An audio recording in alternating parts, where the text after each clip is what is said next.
जाहिरातीच्या क्षेत्रामध्ये हिरोईन कपडे धुवायच्या साबणासाठी, हिरोईन कशाला, कपडे धुवायचे डिटर्जंट पावडरसाठी. तिचं जे छान लुक आहे आणि तिच्या ज्या सद्गुणी भूमिका आहेत आणि त्याचा इफेक्ट आपण, तिने आयुष्यात एक रुमालही धुतलेला नाहीये, पण ती जाहिरातीसाठी का लागते? याचं कारण लोक हॅलो इफेक्ट मुळे वाहवत जातात आणि ती वापरते म्हणजे हे चांगलं आहे. संडास साफ करायचं केमिकल जे आहे ना, मोठे मोठे नायक येऊन त्याचं जाहिरात करतात, त्याचं काय संबंध आहे? तो वापरतोय म्हणजे चांगलं असेल. पायातल्या भेगा त्याच्यामध्ये मलम टाकायचं, महानायक लागतो का बरं? त्याचं कारण लोक हॅलो इफेक्ट मुळे त्याच्या आहारी जातात. हॅलो इफेक्टचा जाहिरातीमध्ये असा प्रचंड परिणाम होतो. आपल्या खूप मोठ्या हिरोईन होऊन गेल्या मधल्या काळामध्ये, त्याच्यामध्ये हेमा मालिनी असेल किंवा मग झीनत अमान असेल आणि शर्मिला ठाकूर असेल, मुमताज असेल, या सगळ्यांनी साबणाच्या जाहिराती केलेल्या आहेत. माधुरी दीक्षितने केलेली आहे डिटर्जंट पावडरची जाहिरात, पापड मसाले हे ते होते. हॅलो इफेक्टचा परिणाम.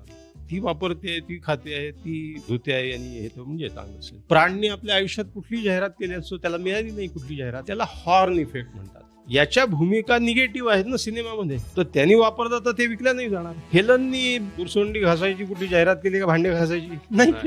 आणि हेलनची प्रतिमा अशी केलेली आहे त्यांनी सिनेमात, तिची प्रतिमा वेगळी आहे, व्हॅम्प आहे किंवा काय कॅबरे डान्सर आहे का, तर ती भांडे घासायची जाहिरात नाही करू शकत, तिला मिळणार नाही कारण ते हॉर्न इफेक्ट. तर एखाद्या विषयी वाईट मत करून घेणं हे हॉर्न इफेक्टही आहे. हॅलो आणि हॉर्न